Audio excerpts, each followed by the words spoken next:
बच्चों, अपन ने इससे पहले जो है प्रोजेक्टाइल के हॉरिजॉन्टल रेंज तक की सेक्शंस को इंट्रोड्यूस किया था, ठीक है, एंगुलर प्रोजेक्शन के अंदर। अब अपन यहाँ पे कहते हैं कि जैसे condition for maximum horizontal range, कि किसी पार्टिकल का मैक्सिमम हॉरिजॉन्टल रेंज क्या हो सकता है। जैसे आप मान लो कि किसी स्टोन को फेंक रहे हो, तो फेंकते हो तो वो मैक्सिमम हॉरिजॉन्टल रेंज कहाँ तक जाएगा, वो है ना, कि अर्थ पे वो कितनी डिस्टेंस को कवर कर लेगा हॉरिजॉन्टली, ठीक है। तो उसके कंडीशंस होते हैं। तो देखो अपन ने हॉरिजॉन्टल रेंज का फॉर्मूला पढ़ा था R=u² sin 2θ/g, ठीक है। तो जब साइन हमें यहाँ पे मैक्सिमम वैल्यू को इंट्रोड्यूस करेगा तो वही हमें मैक्सिमम हॉरिजॉन्टल रेंज को गिव करेगा।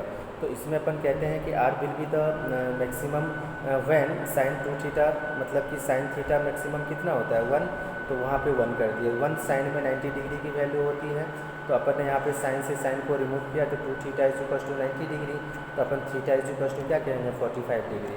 तो आप जब अगर 45 डिग्री के एंगल से किसी ऑब्जेक्ट को आप प्रोजेक्ट करते हो तो वो मैक्सिमम हॉरिजॉन्टल रेंज को कवर करता है। तो अपन कह सकते हैं कि horizontal range of projection is maximum when it is projected at an angle of 45 degree with the horizontal, ठीक है। The maximum horizontal range is given bye u² भी डायरेक्ट लिख सकते हो, ठीक है। उसके बाद अपन कहते हैं two angles of projections for the same horizontal range. अगर सेम हॉरिजॉन्टल रेंज के लिए दो अगर एंगल ऑफ प्रोजेक्शन की बात करें तो वो कौन सा होगा। तो sin 2θ लिया और एक 90 - θ ले लिए अपन, दो ही चीज़ें हो सकती हैं, क्योंकि अपन को प्लेन के अंदर 90 डिग्री का एंगल बनेगा। तो अगर एक थीटा है तो दूसरा 90 - θ हो जाएगा। तो दोनों के केसेस अपन ले लेंगे, तो यहाँ पे r के बराबर हो जाएगा। तो r' = u² sin 2 × 90 - θ, तो ये हो जाएगा 180 डिग्री - 2θ, तो यह sin 2θ/g। तो दोनों के वैल्यू सेम हो जाएंगे। ये चीज़ें अपन को ध्यान में रखना है, ठीक है। और इसका अपन कुछ न्यूमेरिकल्स इसके अंदर आएंगे, उस न्यूमेरिकल्स को अपन बच्चों जानते हैं। देखिए इसमें अपन को जैसे अपन को कहता है कि a body is projected with the velocity of 30 metre per second, ठीक है, at an angle of 30 degree with the vertical, है ना। Find the maximum height, time of flight and horizontal range. इन सारे क्वेश्चंस को बच्चों आप लोग कर जाएंगे जो मैं अभी बता रहा हूँ। इसमें अपन कहते हैं कि जैसे u 30 मीटर/सेकेंड हो गया, एंगल ऑफ प्रोजेक्शन थीटा 90 - 30 तो 60 डिग्री हो गया। मैक्सिमम हाइट अपन कहेंगे तो उसका फॉर्मूला पता है अपन को, u² sin² θ/2g।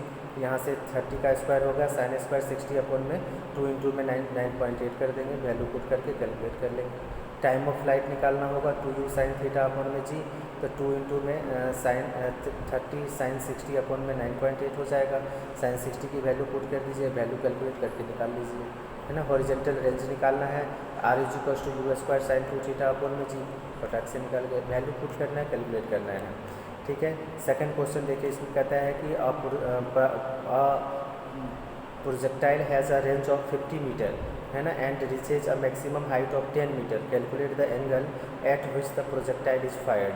तो आर आपको दिया हुआ है, एच दिया हुआ है, थीटा निकालना है। तो आर = अपन फॉर्मूला ये कहते हैं और एच का फॉर्मूला ये कहते हैं। दोनों इक्वेशन को डिवाइड कर दीजिए, तो यहाँ पे हो जाएगा u² sin² θ/2g इंटू में g/2 u² sin θ cos θ। तो यहाँ से जो कट टूटने वाले हैं u² से u² कैंसिल, sin² थीटा है तो एक साइन कैंसिल हो जाएगा, एक g कैंसिल हो जाएगा, तो 1/g tan θ फॉर्म हो जाएगा। अब tan θ = 4h/r कह देंगे। h अपन को पता है, r पता है, वैल्यू पुट कर दीजिए, कैलकुलेट कर लेंगे, ठीक है। सेकेंड नेक्स्ट क्वेश्चन है अपन को इसके अंदर, इसमें कहता है कि a body stands at 39.2 metre from the buildings and throws a ball which just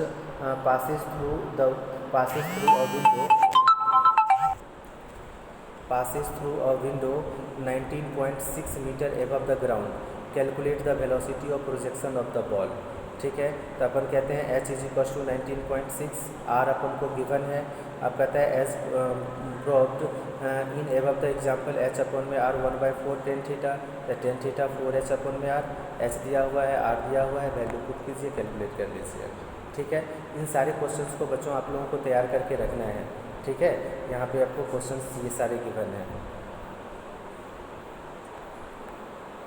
अब इसमें देखो इसके अंदर अपन को क्या रखा है, जैसे एग्जाम्पल इसमें 5th number question, find the angle of projection for which the horizontal range and maximum height are equal. Angle of projection क्या होगा जिसका मैक्सिमम हाइट और हॉरिजेंटल रेंज सेम हो, तो हॉरिजेंटल रेंज और मैक्सिमम हाइट के दोनों के फॉर्मूले अपने पास है, दोनों को इक्वेट कर देंगे और वहाँ से अपन को कटकुटा के जो बचेगा, जैसे अपन को यू स्क्वायर साइन 2 थीटा अपन में g equal to u square sine square theta अपन में 2g हो गया।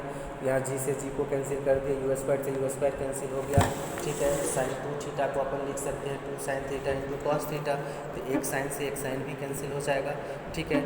यहाँ पे अपन को साइन थीटा अपन कॉस थीटा 4 हो गया, tan theta is equal to 4, तो theta is equal to tan inverse 4 कर देंगे, ठीक है। उसके बाद अपन नेक्स्ट कहते हैं कि prove that the maximum horizontal range is 4 times the maximum height attained by the projectile when fired at an inclination so as to have the maximum horizontal range।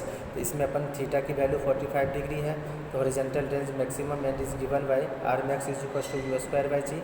तो मैक्सिमम हाइट अटेन क्या होगा, H max u square sine square 45 degree upon में 2g, तो you square upon में 4g, R max upon में 4 हो गया, तो यहाँ से अपन R max is equal to 4 times of H max के लिए ये प्रूफ हो गया, ठीक है। तो यही सब चीज़ें आपको ध्यान में रखना है, कोई खास इसमें है नहीं ज़्यादा परेशानी। इन जितने क्वेश्चन को मैंने अभी बताया है, इन सारे क्वेश्चंस को आप लोग कॉपी में करके रखेंगे।